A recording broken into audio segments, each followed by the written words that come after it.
2018년 9월 10일 월요일입니다. 애청자 여러분 안녕하십니까? 오늘부터 동영상으로 업그레이드된 김용민의 뉴스 브리핑입니다.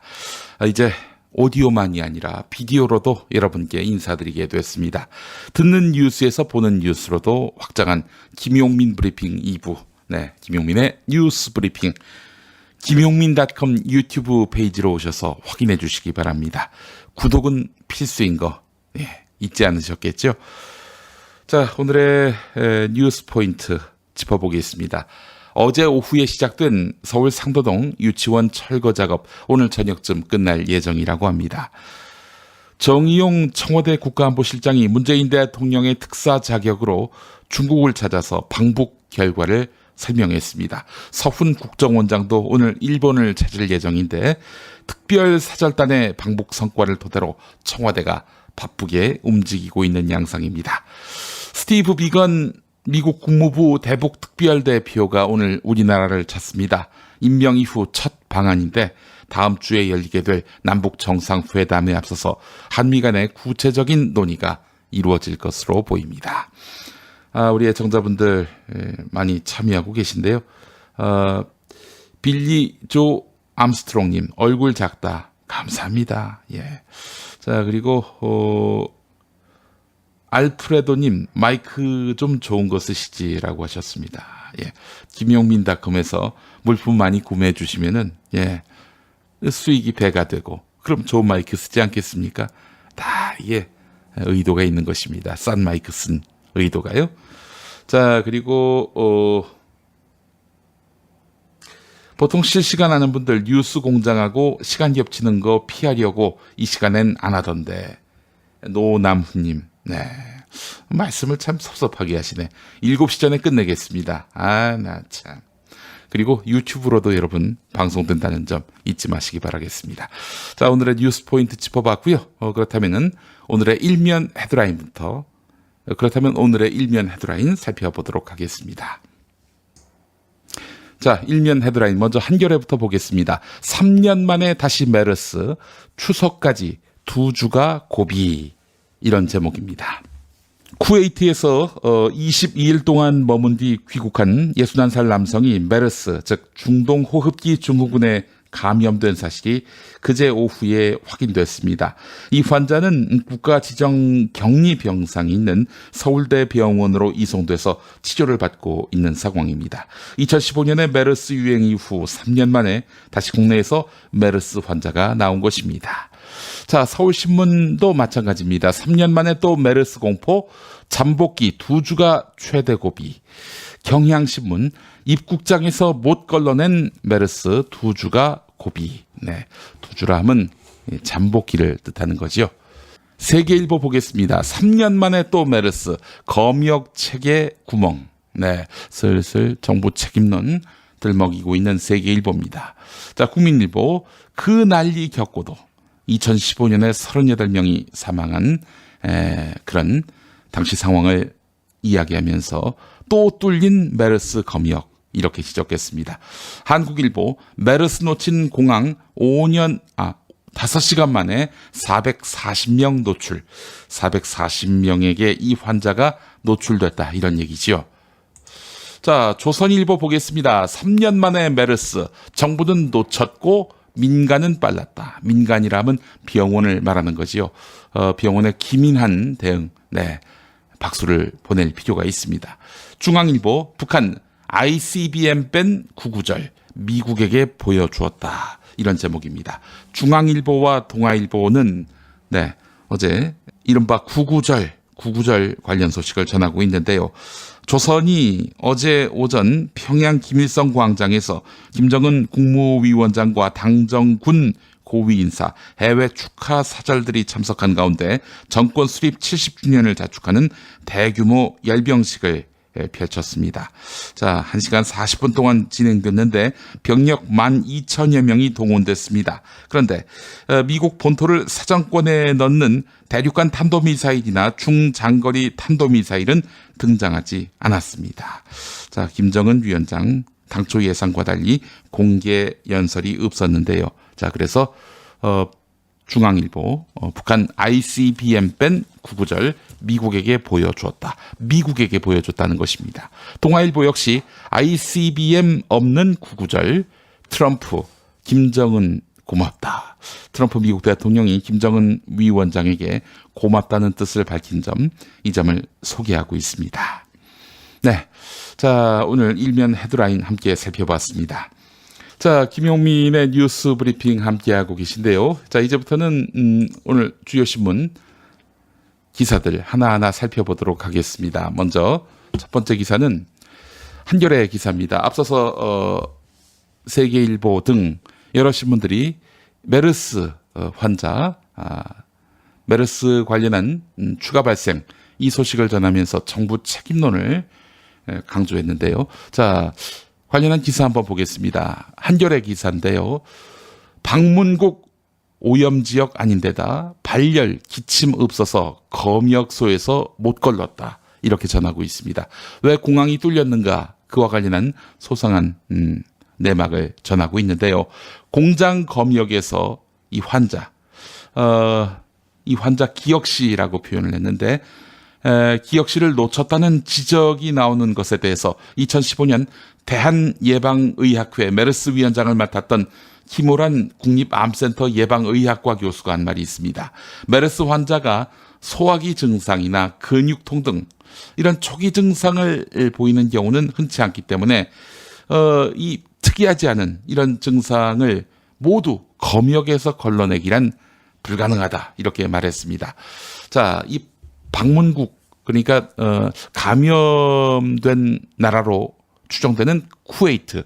이 쿠웨이트는 메르스가 발생한 13개 나라 가운데 하나지만은 2016년 8월 이후 2년 동안 환자가 발생하지 않았습니다.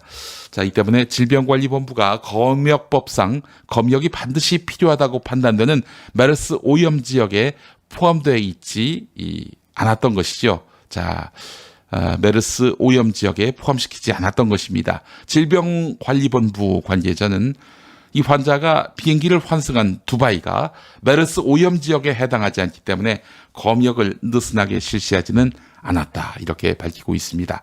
네, 그래서 사실 방문국을 거쳐서 온 건데 방문국에서 입국을 했는데 입국할 당시에 이 증상을 확인할 수 없었다는 점, 이 점을 소상히 소개하고 있습니다. 정부가 이 방역에 무관심했다. 민간 병원은 상당히 기민하게 대응했다. 이런 식의 보도는 상당히 의도성이 개입되어 있다. 이렇게 봐야 마땅하지 않겠습니까? 예. 자, 오늘 이 기사 함께 살펴봤고요. 자, 다음 소식도 살펴보겠습니다. 자, 북미 대화가 돌파구를 찾지 못하는 상황에서 김정은 조선 국무위원장과 도널드 트럼프 미국 대통령 사이에 친서 외교가 재가동됐다. 이 소식 한겨레가 전하고 있습니다. 김정은 위원장이 친서를 보냈죠. 자, 트럼프 대통령이 이 친서를 받고 매우 흡족해한 표정을 지었습니다. 자, 그렇다면 이 북미 교착 상태, 북미 대화의 교착 상태 과연 풀 수 있을지 이것이 또 주목되는데요. 고비 때마다 사실 두 지도자를 다시 연결시켰던 것은 바로 친서였습니다. 기억하시죠? 지난 5월에도 이 친서가 두 나라 사이에 대화를 다시 가능케 했던 그런 힘이었습니다. 김정은 위원장이 보낸 그 친서는 어떤 내용일까? 자, 이번 친서에서도 트럼프 대통령에게 변함없는 신뢰와 트럼프 대통령 임기 내에 비핵화를 하겠다. 이런 의지를 강조했을 것으로 보이는데요. 나아가서 비핵화와 북미 관계 정상화 로드맵을 논의하기 위한 2차 북미 정상회담을 제안하면서 폼페이오 장관 지난번에 오려다 말았는데 다시 오시라. 이렇게 또 방북을 요청하는 그런 내용이 담겼을 가능성이 있지 않겠는가. 이렇게 추정을 합니다. 자, 북미 정상회담, 네, 북미 장성급 회담에서 이 친서가 전달된 것으로 보이는데요. 이 장성이 폼페이오에게 어떻게 전달했는지, 장성이 폼페이오에게 이 서신을 어떻게 전달했는지 그 과정은 불명확한 것이 또 사실입니다. 불명확한 그런 상태입니다. 자, 다음 소식 살펴보겠습니다. 자, 관련한 이종석 전 통일부 장관의 한겨레 칼럼을 보겠습니다. 해산시의 변화와 김정은의 비핵화 동기. 네. 자, 지난주에 이종석 전 통일부 장관이 북한 중국 국경 지역을 답사한 모양인데요. 자, 그런데 이 국경에서 바라본 북한의 사정이 과거와는 많이 달랐다. 이것이 바로 이 전 장관의 시각입니다. 읽어볼까요? 김정은 시대에 이르러 확 달라졌다. 2014년부터 국경 곳곳에서 변화의 조짐이 보이더니 2015년에는 그 현상이 두드러졌다. 도처의 공동주택, 공공기관 등의 신축, 개축 활동이 활발하게 이루어지고 수송 차량이 증가했으며 떼기 밭으로 누더기가 된 산들의 일부 조림이 시작됐다. 그 산에 나무를 심기 시작했다는 얘기죠.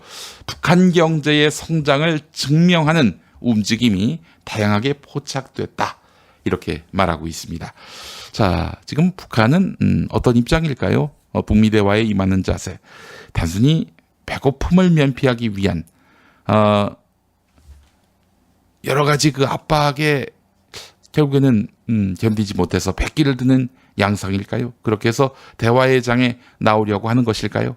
그건 아니라는 겁니다. 칼럼 나머지 부분 보겠습니다. 김정은 위원장이 비핵화를 수용한 것은 현재의 배고픔을 면피하기 위해서가 아니라 제재 해제를 통해서 고도 경제 성장의 발판을 마련해서 북한을 경제 부국으로 만들겠다는 열망 때문이다. 미국 관료 그룹이 이 점을 놓치고 있는 것 같다. 이 상황에서는 그들이 선호하는 북한의 선 핵 포기를 통한 비핵화는 어렵다. 북한이 먼저 핵을 포기하면은 그때 경제 제재를 풀겠다. 이런 그림은 잘못됐다는 것입니다.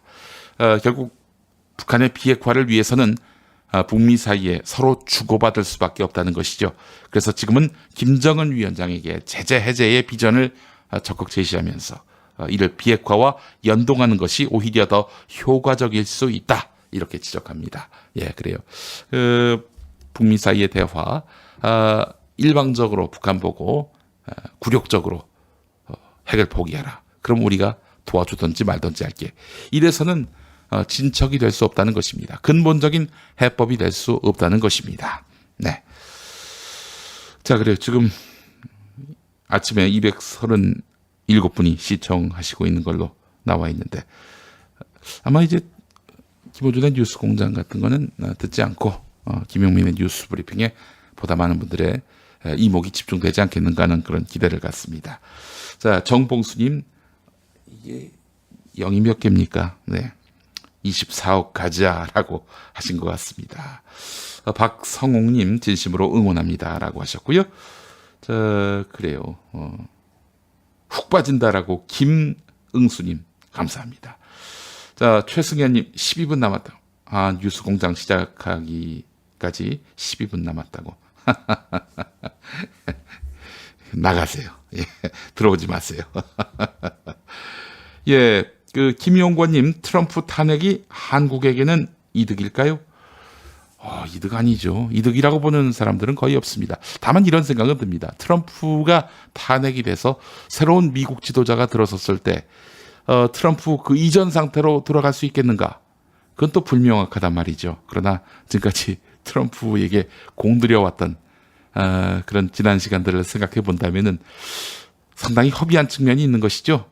그렇기 때문에 트럼프가 탄핵되는 것은 우리에겐 그다지 이득이 되지는 않겠다 하는 생각이 듭니다만은 트럼프가 탄핵되겠습니까? 지금 국민들 지지율 나쁘지 않아요. 40%대 지지율을 유지하고 있기 때문에 미국 의회가 무리하게 탄핵을 추진했다가는 역풍을 자아낼 수 있다는 점, 이 또한 그들도 고려하고 있을 것입니다.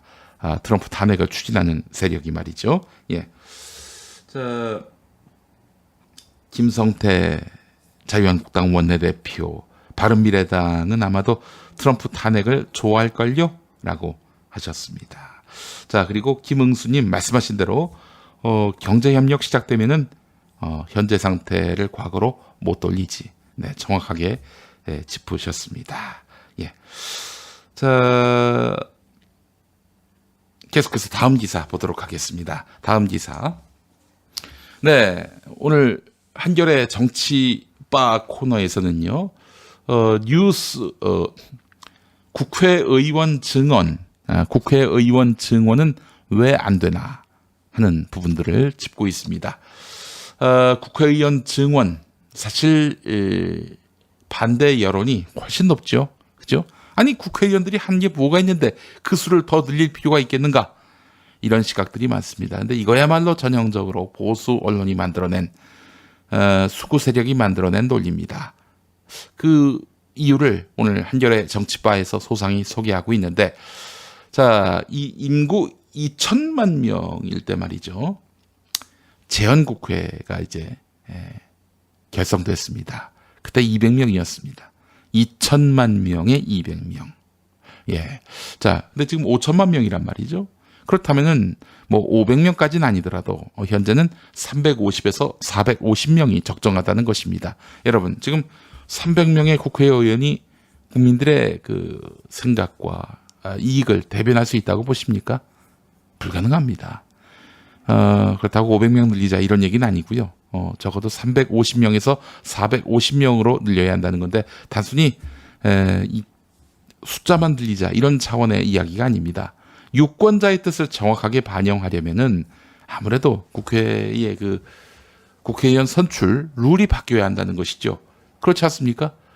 예를 들어서 정의당 지지하는 국민들이 5%란 말이죠. 근데 의석은 6개밖에 안 돼요.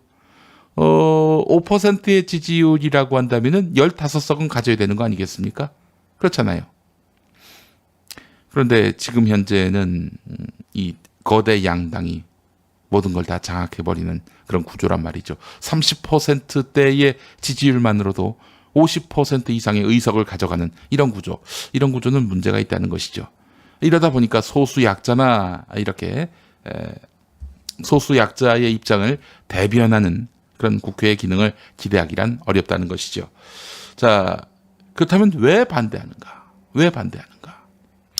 자, 이 부분을 오늘 한겨레가 짚고 있는데요. 자, 기사 보겠습니다. 현재 국회의원은 소선거구제로 뽑는 지역구 의원 253명과 비례대표 의원 47명으로 구성되어 있습니다.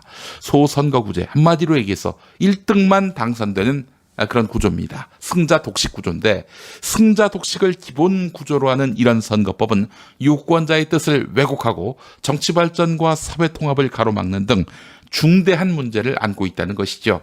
소수자와 약자의 목소리를 대변하는 정당의 국회 진출을 가로막고 있기 때문이죠. 지역 갈등을 심화시키기도 합니다. 그렇지 않습니까? 승자 독식을 하게 되면은 1등만 당선되는 건데, 그럼 경상도는 늘 보수 정당, 그리고 호남 같은 경우에는 호남을 기반으로 한 정당이 이렇게 당선되게 돼 있습니다. 자, 승자의 억지와 패자의 불복을 유도할 수밖에 없다는 것이죠. 자, 대화와 타협의 정치가 불가능하도록 만든다는 것입니다. 노태우 정부에서 문재인 정부에 이르기까지 정치가 제대로 작동하지 않고 정치적, 사회적, 경제적 불평등이 더욱 깊어진 가장 근본적인 원인이 바로 승자독식 선거법이란 얘기죠. 그래서 2등도 당선될 수 있도록 하는, 그래서 1등과 2등이 예를 들어서 80%가 넘는다? 그러면 80%의 민의가 이렇게 반영되는 선거 아니겠습니까? 근데 48%인데 1등이라고 유일하게 당선된다면 국민들 100명 중에 48명의 의사만 국회에서 대변되는 거 아니냐 이런 얘기죠. 그렇기 때문에 국회의원 증언은 이 민의의 다양성 이런 것들을 대변하기 위해서라도 필요하다는 것이죠. 자, 그렇다면 왜 반대하는가? 현직 의원들 아무래도 세비가 줄어들지 않겠습니까? 지금 300명에게 주는 세비 350명에게 450명에게 주자. 그래서 그 액수만큼 늘리자. 사람 명수당 세비만큼 늘리자. 이러면은 국민이 찬성하겠습니까? 또한 관료들이 국회의원이 많아지면은 자기들을 감시하고 견제하는 이들이 많아지게 되는데 이거 좋아하겠습니까? 재벌 같은 경우 이렇게 되면은 노동자들이 국회에 입성해서 입김이 세지면 어떻게 하나 우려하게 되는 것이고, 그렇게 해서 반재벌 입법이 이루어진다면 피곤해진다는 거죠. 또 거대 언론사주 같은 경우에 또 이제 마찬가지입니다. 재벌처럼 자기들을 안 좋아하는, 견제하는 이런 언론 개혁운동에 앞장서는 사람들이 국회에 진출할 기회가 더 넓어지는 거 아니겠어요? 기득권이 깨질 수 있다. 이런 점에서 반대하고 있다는 것입니다. 예. 자, 그래요. 자, 국회의원 증언, 기득권 세력은 왜 반대하는지 한겨레 기사 살펴봤습니다. 자, 다음 기사 보겠습니다. 한국일보 기사인데요. 자, 지금 일본이 말이죠. 어마어마하게 취업자 수가 늘어나고 있다고 합니다. 지금 일손이 부족할 지경이라는 거예요. 예, 취업난? 이거는 일본에서는 이미 옛날 얘기가 됐다는 것이죠. 그래서 대학생들 졸업하기 전부터 입도 선매 경쟁, 그런 대상이 됐다고 하는데 말이죠. 그러니까 대학생들이 경쟁하는 것이 아니라 이 대학생들을 취업시키려고 하는 기업들끼리 지금 경쟁을 벌이고 있다는 겁니다. 자, 그래서 구직자 한 명당 일자리가 1.88개. 그러니까 골라가는 거예요, 직장을. 네, 내년 졸업하는 일본 대학생은 완전 고용이 됐다고 합니다. 그래서 한국일보는 확실히 일본 경제는 1990년대 중반 이래 계속되어 온 잃어버린 20년 시대를 마감한 듯하다.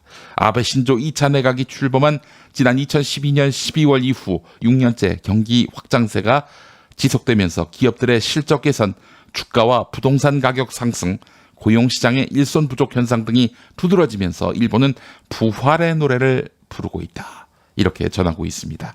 왜 이렇게 일자리가 많아졌느냐? 일단 일자리의 질이 좋아졌습니다. 아베가 우리가 생각하기에 극우지만은 노동정책에 관해서는 거의 좌파와 비슷합니다. 예, 노동자들의 그 입장에선 노동정의에 준하는 그런 고용관을 갖고 있다는 것이죠. 그렇기 때문에 일본 기업들이 이 인재를 구하기 위해서 서로 경쟁을 벌이고 있다는 겁니다. 구체적인 내용 또 보겠습니다. 자, 취업 천국인 일본과 취업 바늘구멍인 한국, 고용 환경이 정반대인 네 가지 이유 다루고 있는데, 자, 그 중에서도 이 부분을 한번 보겠습니다. 일본 대학생들은 대기업 취업에 실패할 경우 중소기업으로 눈높이를 낮춘다. 신졸 일괄 채용이라는 문화가 남아있어서 대학 4학년생이 고용시장에서 몸값이 가장 높고 기회가 가장 많기 때문이다.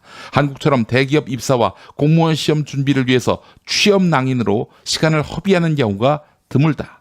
네, 그렇습니다. 아베 총리가 나름대로 고용 노동 정책에 있어서 진취적인 그런 입장을 취하고 있는데 더해서 취업자들도 이거 사실 대기업 또 공기업에만 눈독 들이지 않고 있다는 것이죠. 참 그래요. 지금 우리나라도 중소기업에서 구인난 겪느라고 애를 많이 먹거든요. 예, 중소기업의 그 구인난을 해소하기 위해서는 중소기업의 일자리의 질을 높이는 것도 중요한데, 고용 안정이라든지 또 갑질이 근절될 수 있도록 근로감독을 철저히 했기 때문에 이렇게 중소기업 가도 괜찮지 뭐 라는 마음을 갖게 한 것이 아닌가, 이 취업 지망자들에게 말이죠. 자, 또 하나 가장 중요한 것은 바로 임금 격차 해소입니다. 지금 우리나라는 대기업과 중소기업 사이에 임금 격차가 상당하지요. 자, 그런데 지난해 기준 일본의 4년제 대학을 졸업한 신입사원의 평균 초임은 종업원 1000명 이상 기업에서는 약 211만 원, 그리고 종업원 10명에서 99명 소기업 같은 경우 199만 6천 원입니다. 임금 격차 거의 없죠? 10% 안팎에 불과합니다. 이것이 바로 일본에서 취업난이 사라진 이유라는 것입니다. 자, 김두환님 지금 의견 주셨는데, 중소기업 임금이 높아지려면 일단 중소기업의 여건이 좋아져야 하는데, 그러려면 경제민주화가 먼저 돼야 한다는, 맞습니다. 그렇습니다. 경제민주화. 일본 같은 경우 뭐 진보 경제학자들이 얘기하는 그 수준의 경제민주화까지는 아니더라도 고용노동에 있어서 차별 없도록, 또 임금 격차 최소화하도록, 또 갑질을 근절하기 위한 그런 관계 당국의 적극적인 개입이 있다는 것이죠. 우리 정부도 이런 일본의 아베의 사례에서 답을 찾을 수 있다면 찾아야 하지 않겠는가 하는 그런 생각을 해봤습니다. 벌써 김어준의 뉴스공장이 시작됐군요. 어디 확 떨어지나 봅시다. 286명이 시청하고 있는 김용민 뉴스브리핑. 예, 다음 뉴스입니다. 자, 그렇습니다. 이 사실은 제가 가장 좋아하는 칼럼니스트 중에 한 분인데요. 김누리 중앙대 교수입니다. 이분의 형님이 김한길 전 의원인데, 김한길 전 의원과는 굉장히 생각이나 노선에 있어서 차이가 아주 확연합니다. 자, 이분이 쓴 경쟁 야만의 다른 이름이라는 오늘자 한겨레 칼럼 일부분 소개하겠습니다. 한국에서는 열등감이 없는 사람을 보기 어렵다. 네, 이 문장에 앞서서 독일은 열등감을 가진 사람들을 많이 찾아보기 힘들다. 열등감을 가진 사람을 찾아보기 힘들다. 이런 문장이 있습니다. 없기야 하겠습니까마는 한국만큼 이렇게 전방위적인 열등감, 열등감에 전방위적으로 열등감이 사회 각처에 만연한 나라도 없다는 것이죠. 김호준의 뉴스공장이 시작해서 이제 제가 좀 버벅거리고 있습니다. 예, 여러분 많이 시청해 주시기 바랍니다. 어이구 세상에 14명이나 빠졌습니다. 안타까운 일입니다. 자, 칼럼 소개하겠습니다. 한국에서는 열등감이 없는 사람을 보기 어렵다. 세상 사람들이 부러워하는 판검사, 의사, 교수도 예외가 아니다.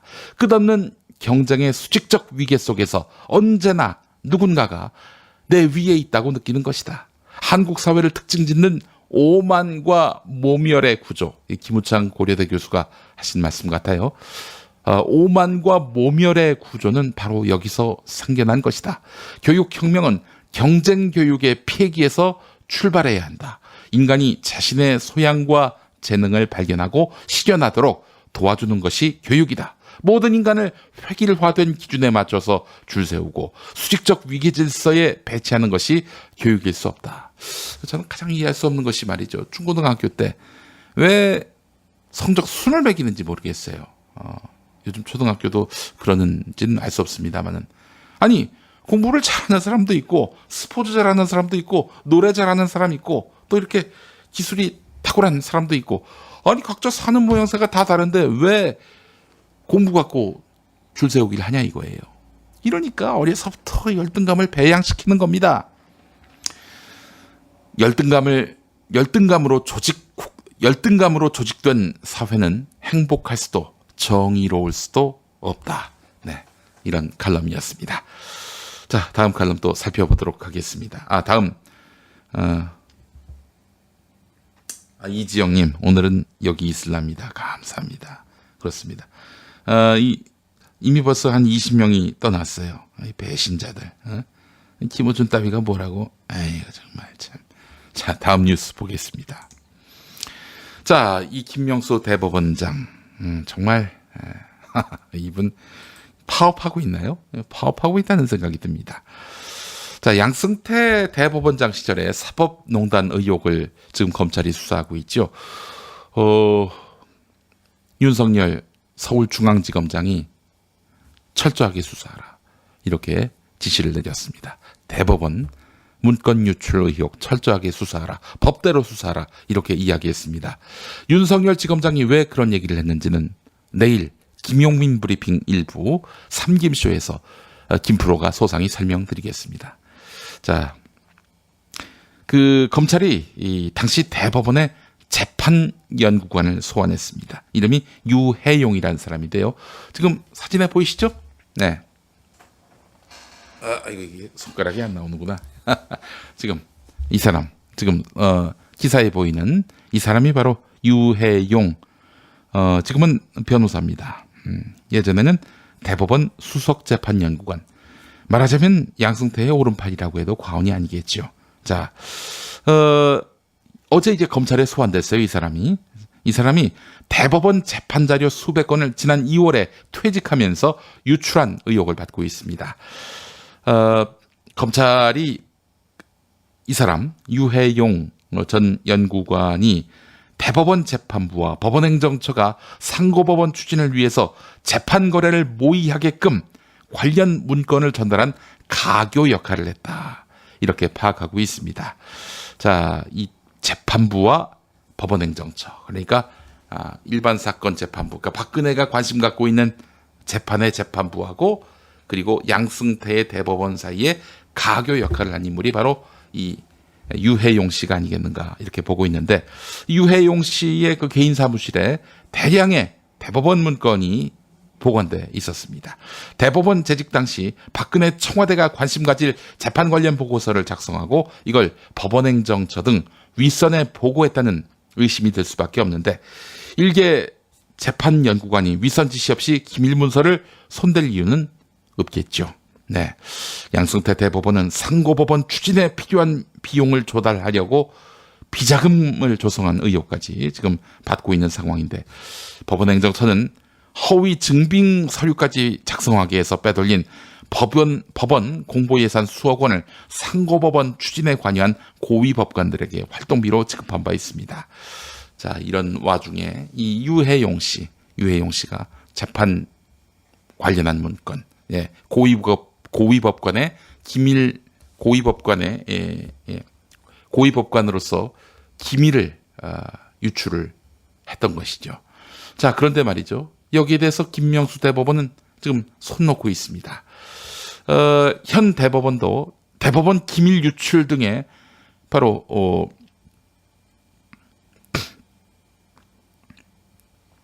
김모 당시 선임 재판 연구관, 현재는 이제 수석 연구관으로 법원에 남아 있는데, 이 사람의 연루 의혹이 제기돼서 검찰 수사 대상에 포함됐다는 사실을 파악하고도 현재 아무런 조치를 취하지 않고 있다고 합니다. 예. 그리고 이제 검찰은 지난 7일 밤, 7일이면 언젠가요? 목요일인가요? 금요일이군요. 금요일 밤늦게 검찰이 바로 유해용, 지금 사진에 나와 있는 유해용 전 수석 연구관의 변호사 사무실에 대해서 세 번째 압수수색 영장을 신청했는데, 하지만 기각했습니다. 예. 죄송합니다. 기각한 게 아니라 청구를 했는데, 워낙 증거 인멸을 할 가능성이 있기 때문에 빨리 이게 집행하든지 말든지 해야 한다. 이렇게 설명을 했지만은, 토요일 영장 전담판사 2명은 심사하지 않았습니다. 그리고 어제 당직 판사에게 인계하지도 않았습니다. 압수수색 영장 청구 때 통상 하루 이상 걸리지 않는 걸 감안하면은 이건 3일 이상 심사를 미루고 있는데 대놓고 수사를 방해하고 있는 것 아니냐 하는 이런 의구심을 자아내게 한다고 한국일보가 전하고 있습니다. 관련해서 소식 하나 더 보겠습니다. 김명수 대법원장은 뭐하고 있을까? 이 사법부가 난파 직전인데도 88일째 무건 수행 중이라는 겁니다. 국민일보 기사 지금 봐야 하는데요.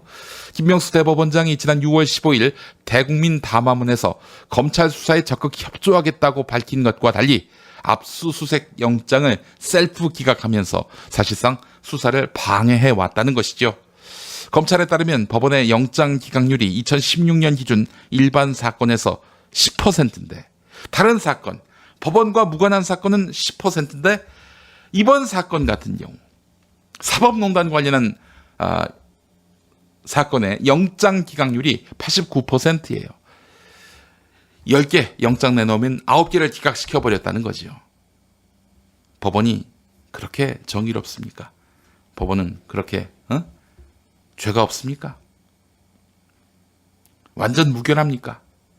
대법원은 여러 가지 비판이 제기되니까 영장 발부는 법원 영장전담판사의 독립된 권한이고 이를 언급하는 것은 법관의 독립성을 침해한다. 이렇게 말하고 있습니다. 법관의 독립성을 침해했던 양승태 대법원을 조사하려고 했는데, 그렇다면은 협조해야 되는 거 아니에요? 법관의 독립성을 그렇게 강조하고 또 법관의 독립성을 그렇게 강조한다면 말이죠. 예. 죄송합니다. 예.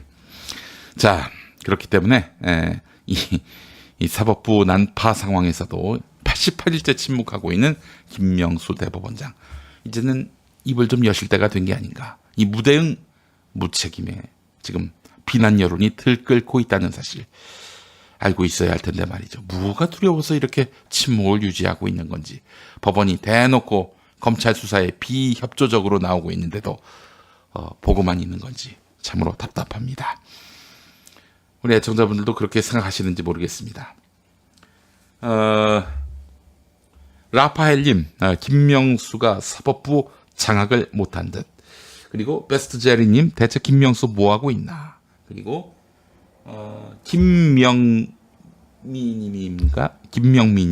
공부 잘했다고 정의롭지는 않다는 사실.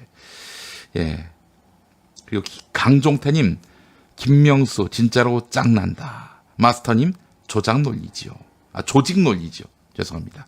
조직 논리지요. 제주에서 김명수 바뀔 줄 알았는데. 네.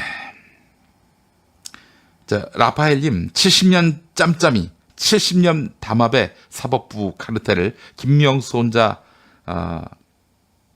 해체할 수는 없겠죠. 그렇게 한다면은 왕따가 되겠지요. 라고 해주셨습니다. 마스터님, 국가 3권, 입법, 그리고 행정, 사법부에 대한 탄핵과 선출권이 국민에게 있어야 함. 네. 이런 말씀 해주셨습니다. 예. 지극히 공감이 가는 대목입니다. 다음 소식 보겠습니다. 자, 이 청와대가 국회에 판문점 선언 비준 동의안을 이제 내일 국회에 제출합니다. 내일. 자, 이를 두고 여야 사이에 전운이 감돌고 있는데, 더불어민주당은 국민 70% 이상이 찬성하니 처리해야 한다, 이렇게 주장하고 있는데, 네, 자유한국당은 반대하고 있습니다. 동의안에 반대한다, 이렇게 밝히고 있습니다. 자, 표결로 가면 어떻게 될까요? 이 내용을 중앙일보가 다루고 있는데요. 본회의 표결로 간다면 비준될 가능성이 높습니다.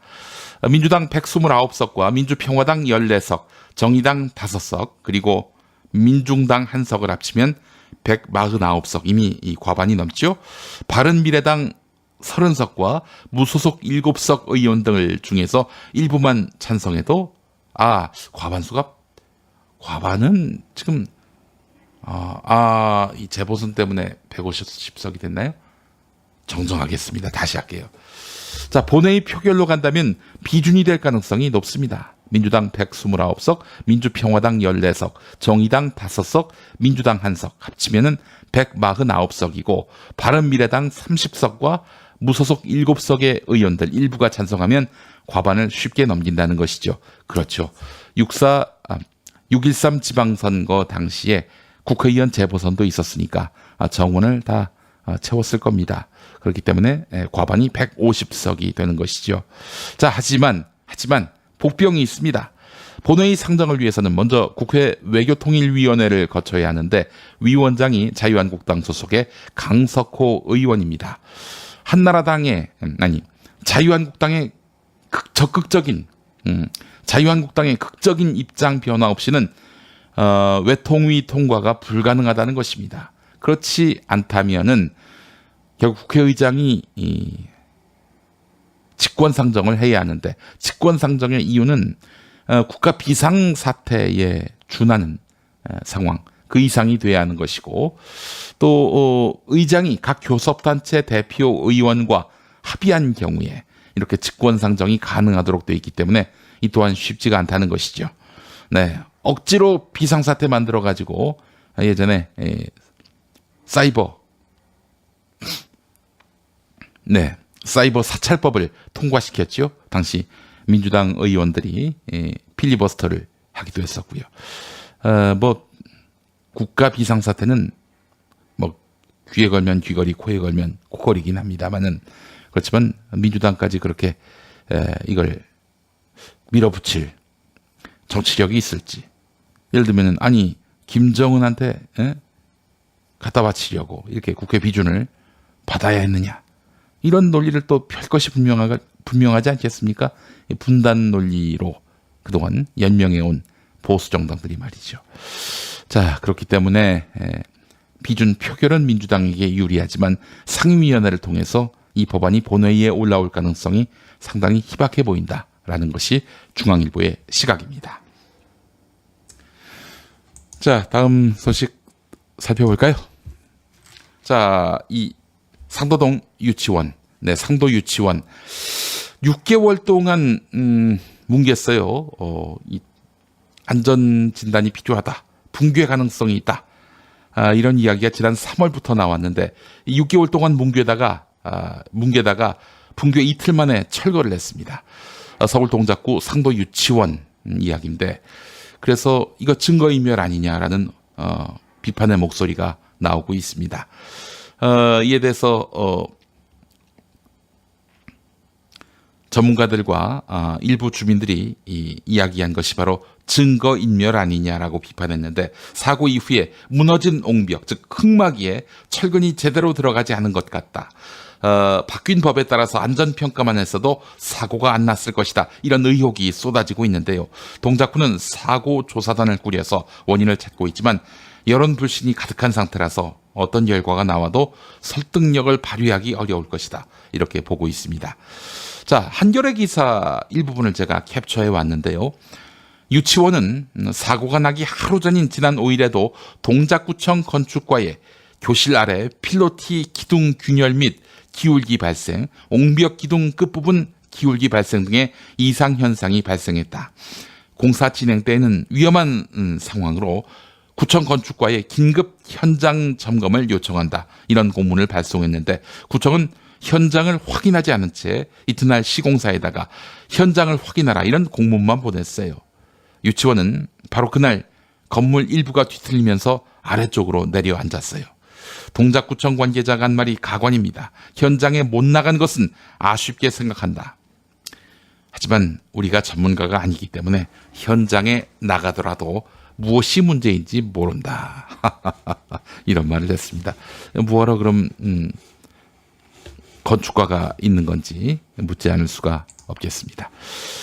상도 유치원 이제 오늘 완전히 철거된다고 하는데 말이죠. 이렇게 해서 또 책임 규명은 책임자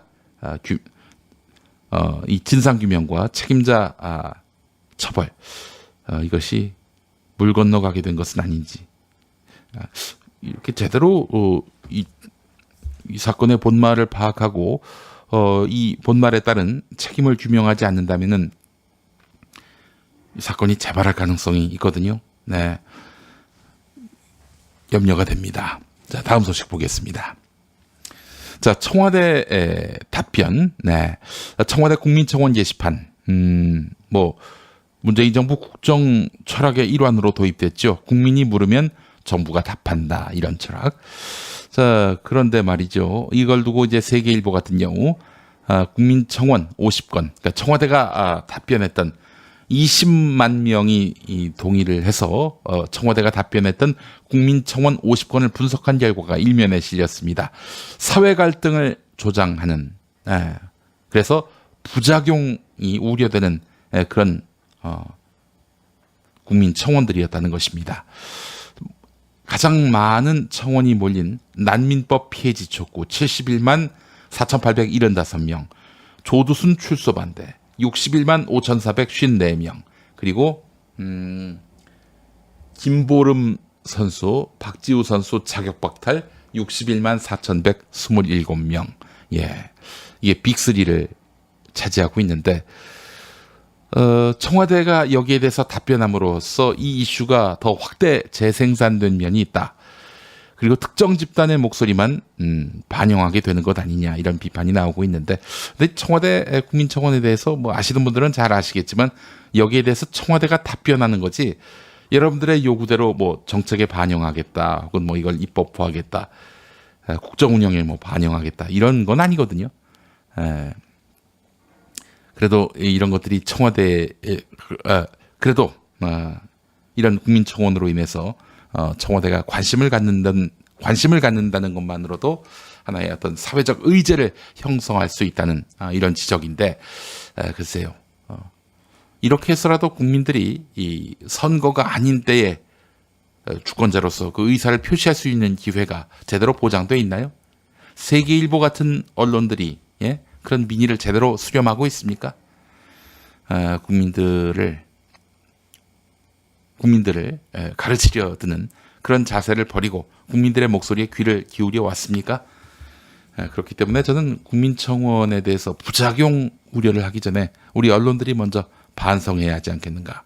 똑똑해진 국민들의 그런 지고한 민의를 제대로 반영하지도 못하면서 어떻게든 국민들을 한번 자기들의 뜻에 맞게 생각을 개조하려고 그렇게 길을 쓰고 있는 이런 수구 언론의 행태에 비춰보면은 국민청원에 대한 국민의 뜨거운 열기는 당연한 수순이라고 볼 수밖에 없습니다.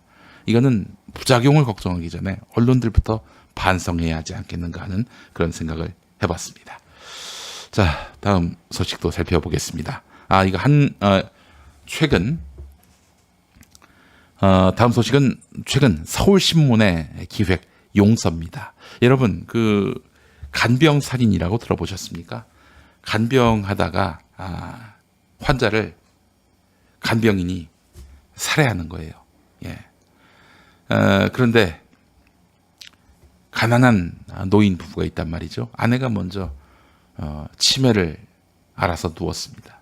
간병하는 남편이 생활고를 겪는 와중에 아내를 계속 간병해야 하는 이런 상황이 너무 힘들고 지치고 그리고 끝이 없어 보여서 또 아내가 더욱 고통스러워하는 모습을 보여서 안 되겠다 싶어서 살해를 하는 경우지요.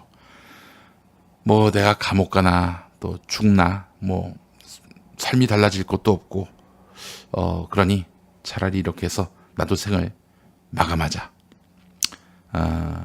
이 생애의 그 무게로부터 나도 벗어나 보자. 뭐 감옥 가면 재워주고 밥은 먹여줄 테니 말이죠. 그런 이유로 간병살인이 일어나는 경우가 많이 있는데 재판정에서 이 간병살인을 한 아버지, 그렇게 해서 어머니를 떠나보낸 그런 가족의 법정에서 발표된 가족의 뜻입니다. 어머니를 이미 끔찍한 사고로 잃었는데 아픈 아버지마저 감옥에서 돌아가시게 하는 비극을 겪지 않게 해주십시오. 병든 아버지가 간병 과정에서 받았던 스트레스가 이런 극단적인 결과를 가져올 정도로 심했다고는 생각하지 못했습니다. 자식들 모두 죄책감에 참담할 뿐입니다. 치매 아내와 말다툼 끝에 순간적인 격분을 참지 못해서 살해한 아버지. 자녀들은 한 번 더 기회를 달라 이렇게 눈물로 호소했다고 하는데, 자, 재판부는 판결문 8장 중에 6장을 양형 이유를 설명하는 이례적인 태도를 취했다고 하는데, 가족이 상처를 보듬도록 하라 이러면서 재판부의 판결은 이렇습니다. 징역 3년에 집행유예 5년. 실형을 살지 않아도 되는 것이지요. 판결문 46% 선처 호소에 따른 형량 감형을 담았다고 합니다. 자, 간병살인 가해자들의 감형 사례가 적지 않은데요. 유족의 선처 호소가 그 이유로 가장 많았고요. 자수, 심신미약, 진지한 반성, 미필적 고의, 피해자 유발, 참작할 만한 사유, 그리고 범행 후 구호 후송, 범행을 저지른 다음에 피해자를 호송했다는 것이죠. 그리고 경미한 상해였고 고령이었거나 우발적 범행이었다. 뭐 이런 이유를 들었습니다. 유족의 선처 호소가 재판부에게 가장 호소력이 있었던 거네요. 자, 그렇다면은 요양병원에 보내면 되지 않겠는가 이렇게 생각하는 분들이 있을지 모르겠습니다. 그러나 요양병원에 가신 노모의 이야기가 또 서울신문 반대편면에 있습니다. 요양병원에 강제 입원한 90대 노모, 간병인 눈치 살피면서 집에 가자고 울었다는 것이죠. 요양원 3,300여 곳 중에서 108곳만 국공립이라고 합니다. 개인이 운영하거나 법인이 운영하는 시설은 위생이나 안전에 있어서 엉망이란 것이죠. 그래서 사실은 요양병원이 노인을 부양하는 대안이 아니라 현대판 고려장이다. 이런 이야기도 있다고 합니다. 예. 아픈 가족이 있으면 힘들다. 안수호랑님이라고 하셨고요. 이 지존미모님, 치매 간호, 이거 진짜 죽을 것처럼 힘들다. 네. 이런 말씀을 주셨습니다. 예. 자, 시험 문제 유출 의혹 관련한 기사가 있습니다. 지금 학교 안에서 어떻게 돌아가고 있는지 궁금해 하시는 분들이 많은데요. 학교 내부의 사정을 학부모의 전원을 통해서 소개한 서울신문 기사가 있습니다. 학부모 측은 경찰이 수사에 착수한 지난달 31일 학교 관계자가 교내 방송을 통해서 학생들에게 무죄 추정이 원칙이다. 쌍둥이 학생은 주요 과목뿐 아니라 예체능에서도 성적이 좋았다. 문제 유출 의혹이 사실이 아니다라고 이렇게 강조했다는 것이죠. 방송이 나올 때 학생들 어떤 반응을 보였을까? 거센 야유를 보내기도 했고 책을 집어던지기도 했다고 합니다. 일부 교사들도 이번 사건에 대해서 120등도 1등이 될 수 있다는 점을 학교 홍보에 활용해야 한다. 이기적인 학생과 학부모들이 죄 없는 사람을 유죄로 몰아간다. 이러면서 그 교무부장과 두 딸을 옹호하는 듯한 발언을 해서 학생들의 거센 반발을 받았다고 합니다. 제 학생들은 선생님들은 쉬쉬하면서 입단속하거나 공부나 열심히 하라 이런 말을 한다고 하는데요. 선생님들끼리 너무 감싸니까 혹시 연루된 사람이 더 많은 게 아닌가? 연루된 사람이 더 많은 게 아닌가? 선생님 중에서 같은 범죄를 저지른 사람이 또 있는 것은 아닌가? 이런 생각을 하게 된다라고 말했다고 합니다. 참 어처구니가 없네요. 예, 학교 측의 대응, 학생들의 이런 반발을 살 거라고 전혀 예상하지 못했을까요? 예, 지금은 경찰 수사에 협조를 해야 되는 것이 교육자로서의 자세 아닌가요? 예, 지금 피의자가 된 마당에 말이죠. 그 교무부장이. 예. 서울신문이 학교 풍경, 숙명여고 학교 풍경을 전했습니다. 이렇게 해서 김용민의 뉴스 브리핑 오늘 전해드릴 소식은 여기까지입니다. 예. 이지영님, 이곳 대치동에서는 불가능해요. 제 모교인데 안타깝고 화가 납니다. 라고 하셨고요. 예. 많은 분들이 지금 이 사안에 대해서 예의주시하고 있습니다. 그렇기 때문에 경찰의 수사가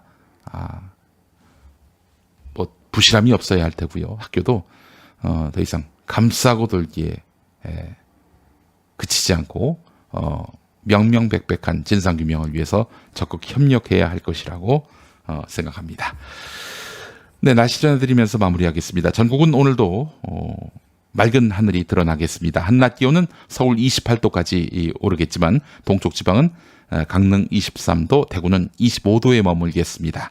이번 주는 대체로 맑은 가운데 일교차 큰 날씨가 이어지겠는데요. 금요일쯤에는 전국에 한 차례 가을비가 내릴 전망입니다. 네, 김용민의 뉴스 브리핑 2018년 9월 10일 월요일 순서 모두 마치겠습니다. 오늘 동영상으로 생방송 했는데요. 부족함이 많았습니다. 내일은 더 나아지겠죠? 함께해 주신 여러분들 감사합니다. 자, 다시 보기가 김용민.com 유튜브 페이지에 올라오고요. 또 팟빵, 파티 등에서 김용민 브리핑 2부로 김용민의 뉴스 브리핑 다시 애청하실 수 있겠습니다. 지금까지 김용민이었습니다. 애청해 주신 여러분 감사합니다.